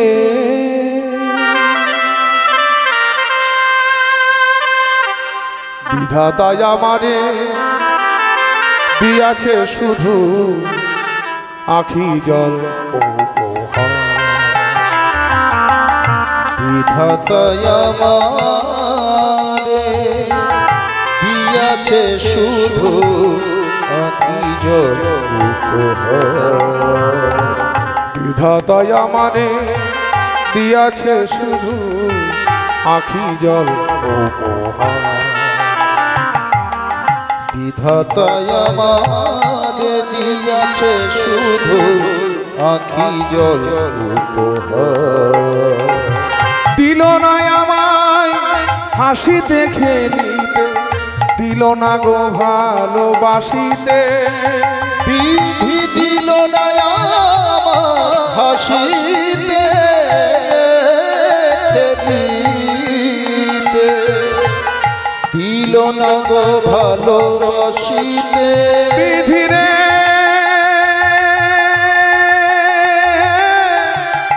ওরে বিধি রে, বিধি রে, বিধি দিল না আমার হাসিতে খেলিতে, দিল না গো ভালোবাসিতে।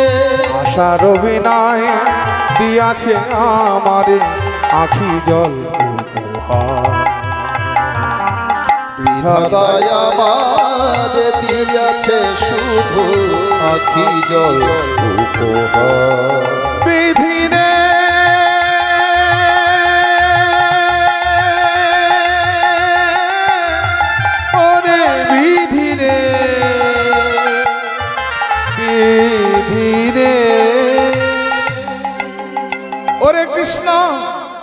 তুই গুরু দক্ষিণা দিতে চাইছিস, তবে শোন, আমাদের একটি 12 বছরের ছেলে ছিল, তার নাম হলো মধুমঙ্গল। আমরা প্রভাসে গেছিলাম পূর্ণ স্নান করতে। সে প্রভাসের এক ঢেউ দিয়ে আমাদের ছেলে খেলা করছিল প্রভাসের তীরে। মধুমঙ্গলকে কোথায় নিয়ে চলে গেল। কত খুঁজলাম, কত কাঁদলাম, কত ডাকলাম, আমাদের ছেলে মধুমঙ্গলকে ফিরে পায়নি। শুনেছি সমুদ্র যদি কিছু গ্রহণ করে তা আবার ফিরিয়ে দেয়, সে তো ফিরিয়ে দিল না। ফিরিয়ে দিল না। ওরে কৃষ্ণ বলরাম, তোরা গুরু দক্ষিণা দিতে চাইছিস, যদি আমাদের পুত্র মধুমঙ্গলকে ফিরিয়ে দিতে পারিস, সেটাই হবে গুরু দক্ষিণা। তাই হবে, দেখি চেষ্টা করে যদি আপনাদের পুত্রকে আপনাদের কোলে ফিরিয়ে দিতে পারি। এই বলাই দাদাকে সঙ্গে করে আজ প্রভাসের তীরে গিয়ে এ যদু কোথায় গেলেন? প্রভাসের তীরে আসি গমন করিল। প্রভাসের তীরে আসি গমন করিল। নাম ধরি ডাকিতে লাগিল। নাম ধরি ডাকিতে লাগিল। বলাই দাদাকে সঙ্গে করে ভগবান শ্রীকৃষ্ণ প্রভাসে জলে ঝাঁপ দিলেন। হে যদু নন্দন সহ বল রাম ঝাঁপ দিলা সিন্ধু জলে। নিতাই গৌর হরি বল। ওগোয়ে যদু নন্দন সহ বল রাম ঝাঁপ দিলা সিন্ধু জলে। প্রভাসে জলে ঝাঁপ দিয়ে যেই না ঝাঁপ দিয়েছে, দূর থেকে দেখতে পেলেন কে? শঙ্কাসুর। প্রভাস এসে বললেন, এই যে শঙ্কাসুরকে দেখছেন না প্রভু, এই শঙ্কাসুরই আপনার গুরুপুত্রকে গ্রাস করেছে। জানিয়ে দিলেন প্রভাস, এই শঙ্কাসুর শাকের ভেতরে থাকে বলে তার নাম হয়েছে শঙ্কাসুর। সে আপনার গুরুপুত্রকে গ্রাস করেছে। এই শঙ্কাসুরের সঙ্গে ভগবান শ্রীকৃষ্ণের যুদ্ধ বেঁধে গেল। মল্ল যুদ্ধ করি আপন শ্রীহরি। মল্ল যুদ্ধ করি আপন শ্রীহরি। মল্ল যুদ্ধ করি আপন শ্রীহরি। যুদ্ধ করি আপন শ্রীহরি। মল্ল যুদ্ধ করতে করতে ভগবান ছোট্ট রূপ ধারণ করে একেবারে ওই শঙ্কাসুরের পেটের মধ্যে গিয়ে অবস্থান করলেন। পশিল তাহার উদরে উলুধরি। যুদ্ধ করি আপন শ্রীহরি বসিল তাহার উদরে। এ যদু নন্দন সহ বল রাম ঝাঁপি দিলা সিন্ধু জলে উলুধরি। ওগোয়ে যদু নন্দন সহ বল রাম ঝাঁপ দিলা শিশু জলে। শঙ্কাসুরকে বধ করলেন, পেলেন না গুরুপুত্রকে। এই শঙ্কাসুরের দেহ থেকে সৃষ্টি করলেন যে শঙ্খ। ভগবান শ্রীকৃষ্ণের শঙ্খের নাম কি? পাঞ্চজন্য শঙ্খ। যে শঙ্খটা কুরুক্ষেত্রের যুদ্ধের সময় ওই শঙ্খ ধ্বনি করে যুদ্ধ শুরু হতো, আর পঞ্চজন্য শঙ্খ ধ্বনি করে যুদ্ধের বিশ্রাম হতো। তাহলে গুরুপুত্রকে পাওয়া গেল না, এখন কোথায় আছে? জমলোকে। চলো জমলোকে যাই। এত বলি দুইজনে গমন করিল। এত বলি দুইজনে গমন করিল। জমলোকে আসি দাঁড়াই উপনীত হইল। এই জমলোকে আছি তারা উপনীত হইল। এই দাঁড়াও দাঁড়াও দাঁড়াও দাঁড়াও। যমদূতরা বাধা দিয়েছেন, এখানে প্রবেশ করা যাবে না। এখানে একমাত্র যারা মারা যায় তারা প্রবেশ করে। তোমরা আবার জীবন্ত, হ্যাঁ জমালে জীবন্ত মানুষ। ভানু বন্দ্যোপাধ্যায়ের সিনেমা আছে। তোমরা কে? আরে তোমাদের মহারাজকে একটু ডেকে দাও, দরকার আছে। ডাকতে পারবো না। দেখো আমার কাছে এমন একটা যন্ত্র আছে, সেটা ধ্বনি করলেই তোমাদের মহারাজ ছুটে আসবে। তো বাজাও দেখি। ভগবান শ্রীকৃষ্ণ সেই জমলোকের দ্বারের মধ্যে পাঞ্চজন্য শঙ্খ নিয়ে ধ্বনি করছেন। পঞ্চজন্য শঙ্খ লইয়া ধ্বনি যে করিলা। পঞ্চজন্য শঙ্খ লইয়া ধ্বনি যে করিলা।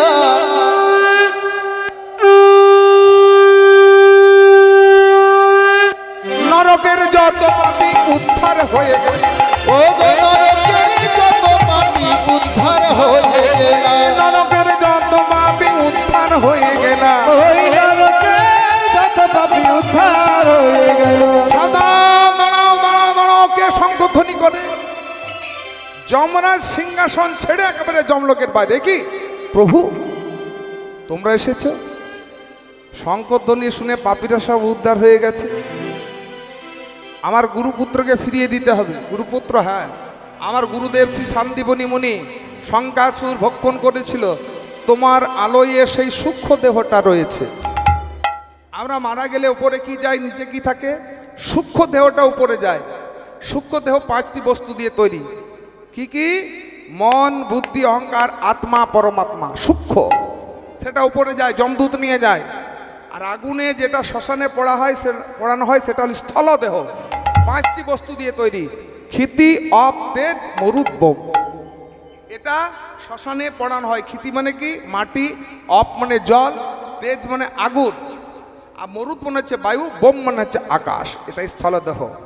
যমদূত এসে সূক্ষ্ম দেহটা নিয়ে গেলেন কোথায়?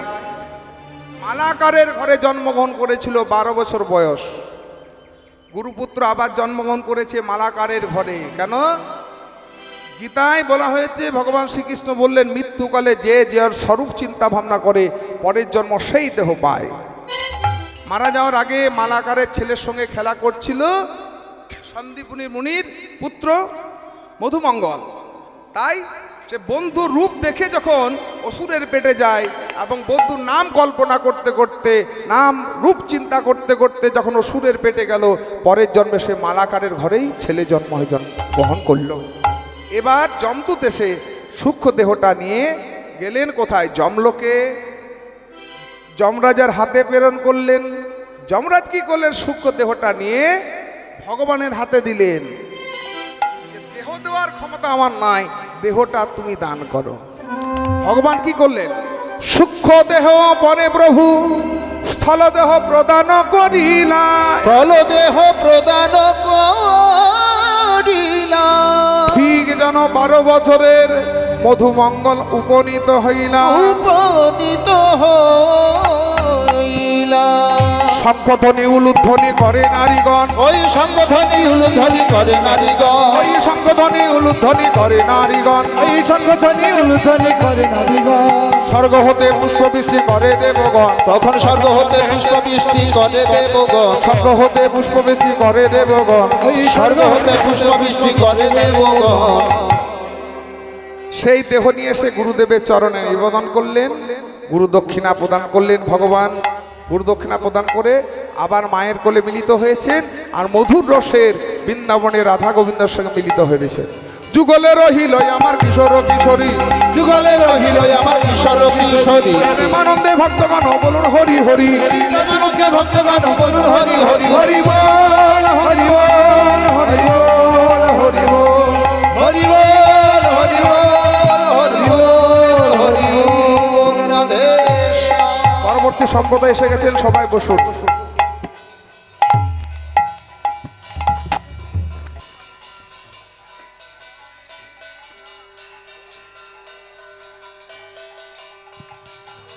জয় নিতাই।